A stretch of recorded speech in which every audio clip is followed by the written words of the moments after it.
मध्य प्रदेश के राज्यपाल श्रीमान मंगू भाई पटेल, यहां के लोकप्रिय मुख्यमंत्री शिवराज सिंह चौहान,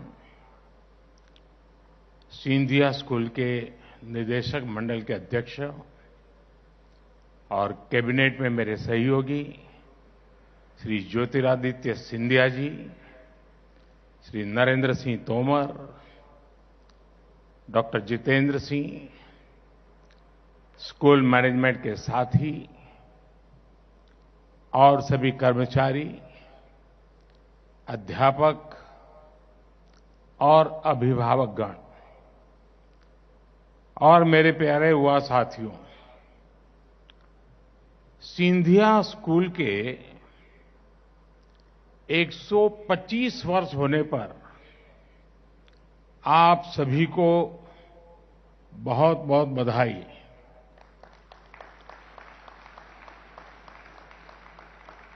आज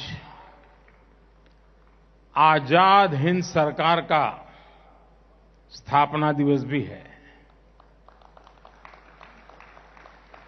मैं सभी देशवासियों को इसकी भी बधाई देता हूं। मैं आप सभी का आभार व्यक्त करता हूं कि आपने मुझे यहां इस गौरवमयी इतिहास से जुड़ने का अवसर दिया। ये इतिहास सिंधिया स्कूल का भी है और इस ऐतिहासिक ग्वालियर शहर का भी है। ऋषि ग्वालिपा, संगीत सम्राट तानसेन, श्रीमंत महादजी सिंधिया जी, राजमाता विजयाराजे जी, अटल बिहारी वाजपेयी जी और उस्ताद अमजद अली खां तक ग्वालियर की ये धरती पीढ़ियों को प्रेरित करने वालों का निर्माण करती रही है। ये धरती नारी शक्ति और वीरांगनाओं की तपोभूमि है। महारानी गंगाबाई ने इसी धरा पर अपने गहने बेचकर स्वराज युद्ध की सेना तैयार कराई। इसलिए ग्वालियर आना अपने आप में बहुत सुखद होता है और दो वजहों से ग्वालियर से मेरा विशेष नाता भी है। एक तो मैं काशी का सांसद हूं और काशी की सेवा करने में, हमारी संस्कृति के संरक्षण में सिंधिया परिवार की बहुत बड़ी भूमिका रही है। सिंधिया परिवार ने गंगा किनारे कितने ही घाट बनवाए हैं। बीएचयू की स्थापना के लिए आर्थिक मदद की है। आज जिस प्रकार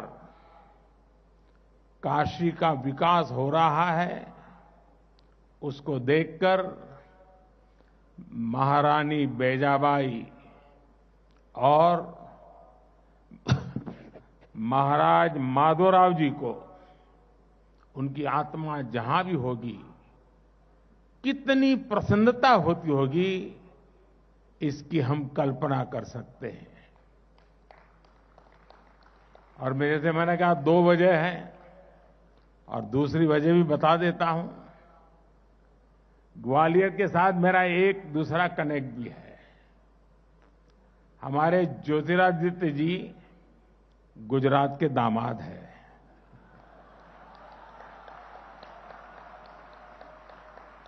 इस नाते भी ग्वालियर से मेरी रिश्तेदारी है। और एक भी नाता है, मेरा गांव गायकवाड़ स्टेट का गांव था और मेरे गांव में जो सबसे पहली प्राथमिक स्कूल बनी वो गायकवाड़ परिवार ने बनाई थी और मेरा सद्भाग्य है कि मैं मुफ्त में उस प्राथमिक शिक्षा लेता था वहां पर जो स्कूल गायकवाड़ जी ने बनाई थी।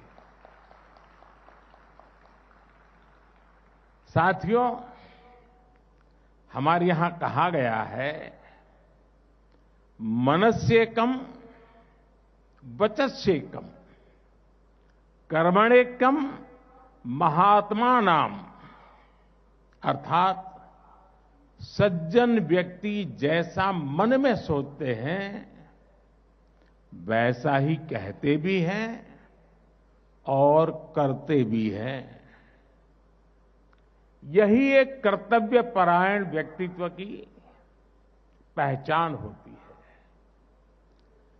कर्तव्यनिष्ठ व्यक्ति तात्कालिक लाभ के लिए नहीं बल्कि आने वाली पीढ़ियों के भविष्य को उज्जवल बनाने के लिए काम करता है। एक पुरानी कहावत भी है, अगर 1 साल का सोच रहे हैं तो अनाज बोइए, अगर 1 दशक का सोच रहे हैं तो फल वाले पेड़ लगाइए और अगर 1 शताब्दी का सोच रहे हैं तो शिक्षा से जुड़ी संस्थाएं बनाइए। महाराजा माधवराव सिंधिया प्रथम जी ने की, उनकी यही सोच तत्कालीन लाभ की नहीं बल्कि आने वाली पीढ़ियों के भविष्य को उज्जवल बनाने की थी। सिंधिया स्कूल उनकी इस दूरगामी सोच का परिणाम था। वो जानते थे कि ह्यूमन रिसोर्स की ताकत क्या होती है। बहुत कम लोगों को पता होगा कि माधवराव जी ने जिस भारतीय परिवहन कंपनी की स्थापना की थी वो आज भी दिल्ली में डीटीसी के रूप में चल रही है।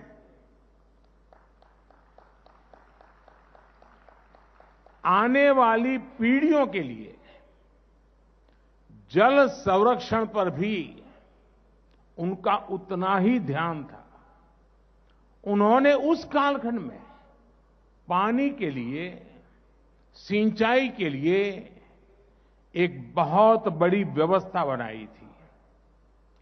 ये जो हरसी डैम है वो 150 वर्ष बाद भी एशिया का सबसे विशाल मिट्टी का बांध है। ये डैम आज भी लोगों के काम आ रहा है।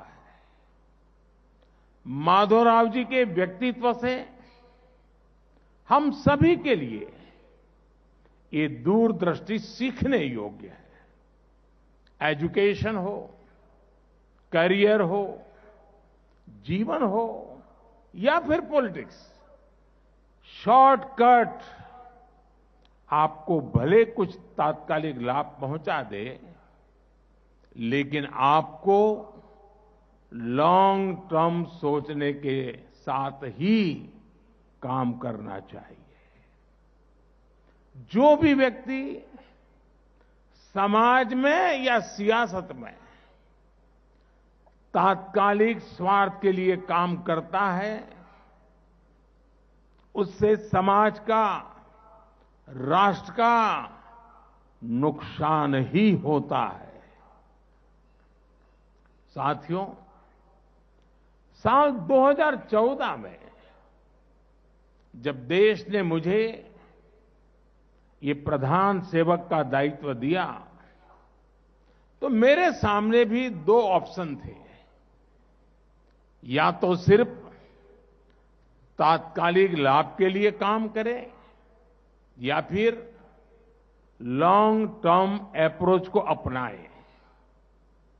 हमने तय किया कि हम 2 साल, 5 साल, 8 साल, 10 साल, 15 साल, 20 साल ऐसे अलग अलग टाइम बैंड रखकर इनके लिए काम करेंगे।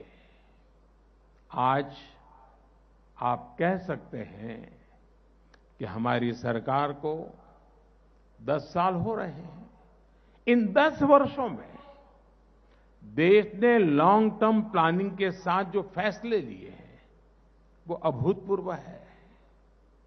हमने देश को कितने ही पेंडिंग फैसलों के बोझ से मुक्त किया है।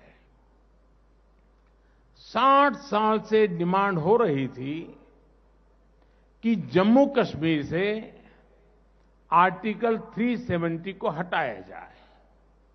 ये काम हमारी सरकार ने किया। 40 साल से डिमांड हो रही थी कि पूर्व फौजियों को 1 रैंक 1 पेंशन दी जाए। ये काम हमारी सरकार ने किया। 40 साल से डिमांड हो रही थी कि जीएसटी को लागू करना है। ये काम भी हमारी सरकार ने ही किया। दशकों से मुस्लिम महिलाएं 3 तलाक के खिलाफ कानून बनाने की डिमांड कर रही थी। 3 तलाक के खिलाफ कानून भी हमारी सरकार के दौरान ही बना। आपने देखा होगा, अभी कुछ सप्ताह पहले ही लोकसभा और विधानसभा में महिलाओं को रिजर्वेशन का कानून बनाया गया है। ये काम भी दशकों से पेंडिंग था। नारी शक्ति वंदन अधिनियम भी हमारी ही सरकार ने बनाया है। मेरे पास कामों की इतनी लंबी लिस्ट है कि पूरी रात बीत जाएगी।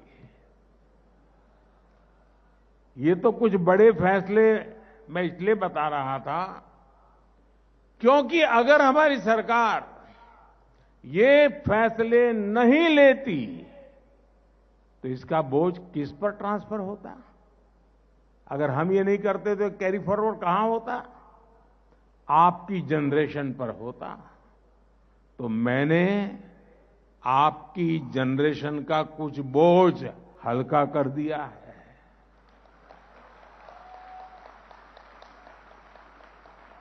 और मेरी कोशिश यही है कि आज की यंग जनरेशन के लिए देश में एक बहुत ही पॉजिटिव माहौल क्रिएट हो। एक ऐसा माहौल जिसमें आपकी जनरेशन के पास अपॉर्चुनिटीज की कोई कमी ना हो। एक ऐसा माहौल जिसमें भारत का युवा बड़े सपने देखें और उसे प्राप्त भी करें। Dream big and achieve big. और ये बात मैं आपसे इसलिए कह रहा हूं क्योंकि जब सिंधिया स्कूल अपने 150 साल पूरे करेगा, एक अहम माइलस्टोन पर होगा। ये माइलस्टोन होगा भारत की आजादी के 100 साल। आज हमने संकल्प लिया है कि इन अगले 25 सालों में देश को विकसित बनाकर दिखाएंगे। और ये आपको करना है, भारत की यंग जनरेशन को करना है। मेरा विश्वास है, आप युवाओं पर मेरा विश्वास है, आप युवाओं के सामर्थ्य पर मेरा विश्वास है और मैं आशा करता हूं कि आप इस सपनों को संजो करके काम करेंगे, सपने संकल्प में बदलेंगे और संकल्प को सिद्धि प्राप्त करने तक रुकेंगे नहीं। अगले 25 साल आपकी लाइफ के लिए जितने जरूरी है उतने ही भारत के लिए भी जरूरी है। सिंधिया स्कूल के हर स्टूडेंट का ये संकल्प होना चाहिए, मैं बनाऊंगा विकसित भारत। साथियों, करोगे ना? करोगे ना? मैं नेशन फर्स्ट की सोच के साथ हर काम करूंगा। मैं इनोवेट करूंगा, मैं रिसर्च करूंगा, मैं प्रोफेशनल वर्ल्ड में रहूं या फिर किसी भी प्लेस में, मैं भारत को विकसित बनाकर ही रहूंगा। और साथियों, जानते हैं, मेरा इतना विश्वास सिंधिया स्कूल पर क्यों है? क्योंकि आपके स्कूल के कुछ एल्यूमनाई को भी मैं भी बहुत करीब से जानता हूं। पीएमओ में राज्य मंत्री भाई जितेंद्र सिंह जी मंच पर बैठे हैं, वो आप ही के स्कूल के में पढ़े हुए हैं। रेडियो पर जिनकी आवाज सुनकर हम मंत्रमुग्ध हो जाते थे, अमीन सयानी जी, लेफ्टिनेंट जनरल मोतीदर जी, अभी जिन्होंने यहां शानदार प्रस्तुति दी, मित ब्रदर्स और हुड़हुड़ दबंग सलमान खान,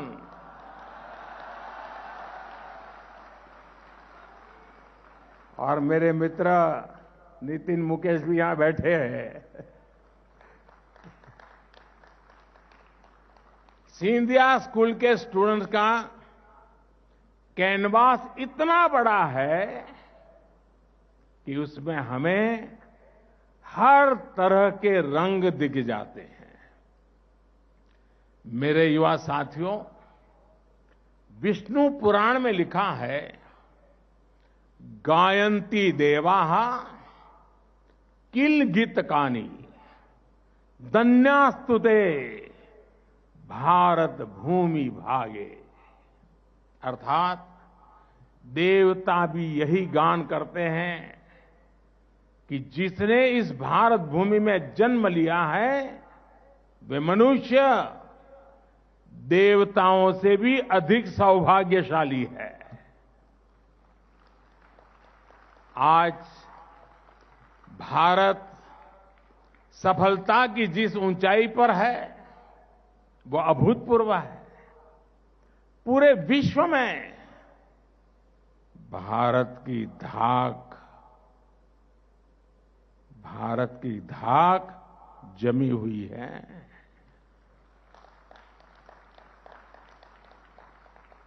तेईस अगस्त को भारत चंद्रमा पर वहां पहुंचा जहां अब तक कोई देश नहीं पहुंच पाया था। अभी G20 में भी आपने देखा कैसे भारत का परचम लहराया। आज भारत दुनिया की फास्टेस्ट ग्रोइंग लार्ज इकोनॉमी है। आज Bharat global fintech adoption rate में नंबर 1 है। आज Bharat real time digital transaction करने में दुनिया में नंबर 1 है। आज भारत स्मार्टफोन डेटा कंज्यूमर के मामले में नंबर 1 है। आज भारत इंटरनेट यूजर्स की संख्या के मामले में दुनिया में नंबर 2 पर है। आज भारत दुनिया का दूसरा सबसे बड़ा मोबाइल मैन्युफैक्चरर है। आज भारत में दुनिया का तीसरा सबसे बड़ा स्टार्टअप इकोसिस्टम है। आज भारत दुनिया का तीसरा सबसे बड़ा एनर्जी कंज्यूमर है। आज भारत अंतरिक्ष में अपना स्पेस स्टेशन स्थापित करने की तैयारी कर रहा है। आज सुबह ही आपने देखा है कि गगनयान की टेस्ट फ्लाइट और क्रू एस्केप सिस्टम का कैसे सफल परीक्षण किया गया है। ग्वालियर में तो एयरफोर्स का इतना बड़ा बेस है। आपने आसमान में तेजस की उड़ान देखी है। आपने समंदर में आईएनएस विक्रांत की हुंकार देखी है। आज भारत के लिए कुछ भी असंभव नहीं है। भारत का बढ़ता हुआ सामर्थ्य हर सेक्टर में आपके लिए नई पॉसिबिलिटीज बना रहा है। आप सोचिए, साल 2014 से पहले हमारे यहां कुछ 100 स्टार्टअप्स हुआ करते थे। आज भारत में स्टार्टअप्स का आंकड़ा 1 लाख के आसपास पहुंच रहा है। बीते कुछ सालों में भारत में 100 से ज्यादा यूनिकॉर्न बने हैं। आप लोग भी जानते हैं कि एक यूनिकॉर्न मतलब कम से कम 8,000 करोड़ रुपए के कंपनी। सिंधिया स्कूल के विद्यार्थियों को भी यहां से जाने के बाद यूनिकॉर्न्स बनाने हैं, अपने स्कूल और देश का नाम रोशन करना है। The world is your oyster. और सरकार के तौर पर हमने भी आपके लिए नए नए सेक्टर्स ओपन कर दिए हैं। पहले सैटेलाइट सिर्फ सरकार बनाती थी या विदेश से मंगाती थी। हमने स्पेस सेक्टर को आप जैसे युवाओं के लिए उसे भी ओपन कर दिया है। हमने डिफेंस इक्विपमेंट भी या तो सरकार बनाती थी या विदेश से मंगाती थी। हमने डिफेंस सेक्टर को भी आप जैसे युवाओं के लिए ओपन कर दिया। ऐसे कितने ही सेक्टर्स हैं जब भारत में आपके लिए बन रहे हैं। आपको मेक इन इंडिया के संकल्प को आगे बढ़ाना है। आपको आत्मनिर्भर भारत के संकल्प को आगे बढ़ाना है। मेरा एक और मंत्र याद रखिएगा, हमेशा आउट ऑफ द बॉक्स सोचिए। जैसे ज्योतिरादित्य जी के पिताजी हमारे माधवराव सिंधिया जी जब रेल मंत्री थे तो उन्होंने शताब्दी ट्रेनों की शुरू करवाई थी। इसके 3 दशक बाद तक भारत में फिर ऐसी आधुनिक ट्रेनें नहीं शुरू हो पाई। अब देश में वंदे भारत का भी जलवा है और कल ही नमो भारत की रफ्तार भी आपने देखी है। साथियों, यहां आने से पहले मैं सिंधिया स्कूल के अलग अलग हाउसेज के नाम देख रहा था और ज्योतिरादित्य जी मुझे समझा भी रहे थे। स्वराज के संकल्प से जुड़े वो नाम ही कितनी बड़ी प्रेरणा है आपके लिए। Shivaji house, Mahadji house, Ranoji house, Dattaji house, Kanarkhed house, Nimaji house, Madhav house, एक तरह से सप्त ऋषियों की ताकत है आपके पास। और मैं सोच रहा हूं कि नवरात्रि के इस पावन अवसर पर मैं आप सभी को 9 टास्क भी दूं, क्योंकि स्कूल का कार्यक्रम हो और आप होमवर्क न दें तो पूरा नहीं होता है। तो मैं आज आपको 9 टास्क देना चाहता हूं, याद रखोगे? आपकी आवाज दब गई भाई, क्या कारण है? याद रखोगे? उसको संकल्प बनाओगे? जीवन भर उसको पूरा करने के लिए काम करोगे? पहला, आप लोग यहां जल संरक्षण का इतना काम करते हैं। वाटर सिक्योरिटी 21वीं सदी की बहुत बड़ी चुनौती है। इसके लिए आप लोगों को जागरूक करने का अभियान चलाइए। दूसरा, सिंधिया स्कूल में गांव गोद लेने की परंपरा रही है। आप लोग और भी गांव जाइए, वहां डिजिटल लेन देन के प्रति लोगों को इन्फॉर्म करिए। तीसरा, स्वच्छता का मिशन। मध्य प्रदेश का इंदौर सफाई में नंबर 1 हो। अगर ये सिद्धि प्राप्त कर सकता है तो ये मेरा ग्वालियर क्यों नहीं हो सकता? आप अपने शहर को स्वच्छता में नंबर 1 बनाने का भी बीड़ा उठाइए। चौथा, वोकल फॉर लोकल। जितना हो सके आप लोकल को, स्थानीय प्रोडक्ट्स को प्रमोट कीजिए। मेड इन इंडिया प्रोडक्ट्स का ही इस्तेमाल करिए। पांचवा, ट्रैवल इन इंडिया फर्स्ट। जितना हो सके पहले अपना देश देखिए, अपने देश में घूमिए, फिर विदेशों का रुख कीजिए। छठा, नेचुरल फार्मिंग के प्रति किसानों को ज्यादा से ज्यादा जागरूक करिए।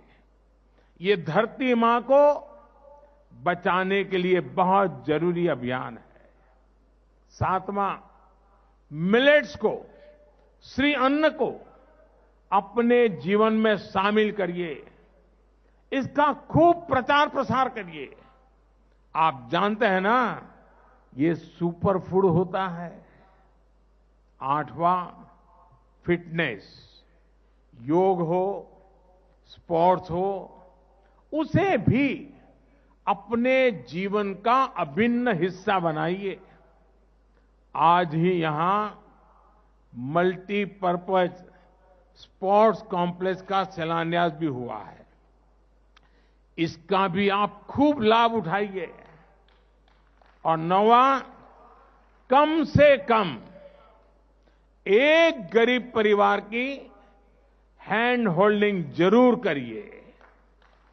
जब तक देश में एक भी गरीब ऐसा है जिसके पास गैस कनेक्शन नहीं, बैंक अकाउंट नहीं, पक्का घर नहीं, आयुष्मान कार्ड नहीं है, हम चैन से नहीं बैठेंगे।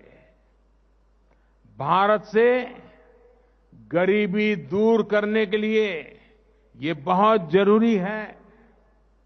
इसी रास्ते पर चलकर 5 सालों में ही 13.5 करोड़ लोग गरीबी से बाहर आए हैं। इसी रास्ते पर चलते हुए भारत गरीबी भी दूर करेगा और विकसित भी बनेगा। साथियों, आज का भारत जो भी कर रहा है वो मेगा स्केल पर कर रहा है। इसलिए आपको भी अपने फ्यूचर को लेकर छोटा नहीं सोचना है। आपके सपने और संकल्प दोनों बड़े होने चाहिए। और मैं आपको ये भी बता दूं, आपका सपना, आपका सपना, आपका सपना ही मेरा संकल्प है। आप अपने थॉट्स, अपने आइडियाज नमो ऐप पर भी मेरे साथ शेयर कर सकते हैं। और अब मैं व्हाट्सएप पर भी हूं, वहां से आपसे कनेक्ट हो सकता हूं। आप चाहे तो अपने सीक्रेट्स भी शेयर कर सकते हैं, और मैं आपको वादा करता हूं मैं किसी को नहीं बताऊंगा।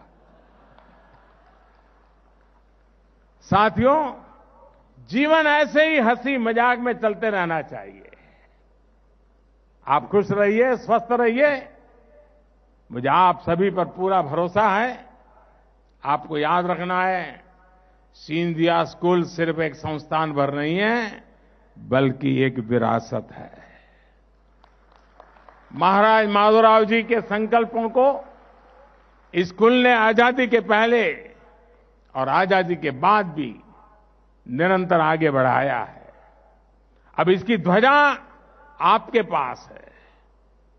थोड़ी देर पहले जिन युवा साथियों को पुरस्कृत किया गया है, मैं उन्हें फिर से बधाई देता हूं। एक बार फिर सिंधिया स्कूल को और सभी युवा साथियों को बेहतर भविष्य के लिए बहुत बहुत शुभकामनाएं। आप सभी का बहुत बहुत धन्यवाद। नमस्कार।